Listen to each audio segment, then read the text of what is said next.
Não posso deixar de reconhecer o avanço do relatório de Vossa Excelência, onde tirou o BBC, a capitalização, o trabalhador rural. Mas, na minha visão, nobre relator, eu acho ainda muito pouco para ter o meu voto no plenário, na sessão histórica que nós teremos no plenário Ulisses de Guimarães, onde vamos decidir os destinos de 200 milhões de brasileiros. Porque essa reforma, na realidade, não terá o meu voto, porque 83% desses 913 bilhões serão tirados de quem ganha menos de 2 salários mínimos.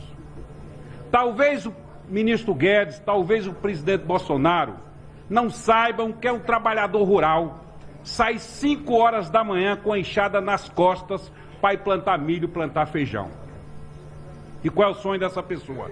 Chegar em casa, se aposentar para ver seus netos crescerem. Então eu diria, relator Samuel Moreira, que apesar de reconhecer os avanços, é uma reforma ainda muito perversa para quem ganha 2 salários mínimos. Repito, mais de 80% desses 900 bilhões serão tirados de pessoas carentes. Imaginemos nós, uma cidade pequena, no Nordeste brasileiro, na minha querida Bahia. Existem 4 tipos de recursos na movimentação daquela economia: o Bolsa Família, o trabalhador rural, o Fundo de Participação dos Municípios e, quando São Pedro é generoso conosco, vem a chuva. Porque no Nordeste, 5 horas da tarde, está todo mundo olhando para o céu para saber se vem chuva.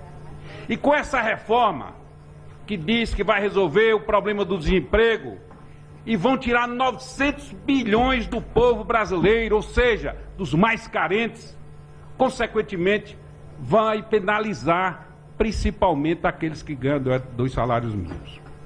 Eu gostaria de dizer ao nobre relator que 2 deputados, vários deputados aqui falaram, mas 2 deputados detalharam, o deputado Ariel e o deputado Henrique Fontana, detalharam algumas considerações que eu gostaria que Vossa Excelência estudasse.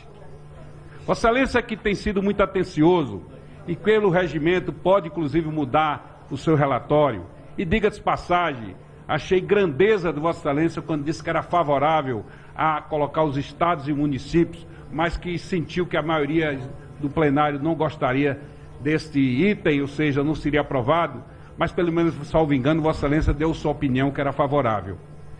Como se resolve os problemas do governo federal, segundo aqueles que concordam com essa reforma, e não se resolve os problemas dos municípios e dos estados? Eu sei que essa reforma serve como desculpa ao presidente Bolsonaro, que é um presidente, na minha visão, que não sabe o que é prioridade política. O Brasil está cansando das desculpas que a reforma da Previdência vai resolver todos os assuntos do Brasil, que não é verdade.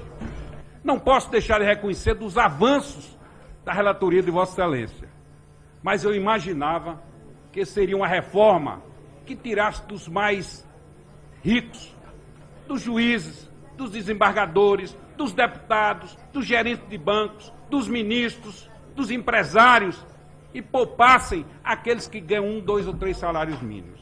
Então eu concluo parabenizando a comissão, dizendo que ainda não me convenci desse voto no plenário.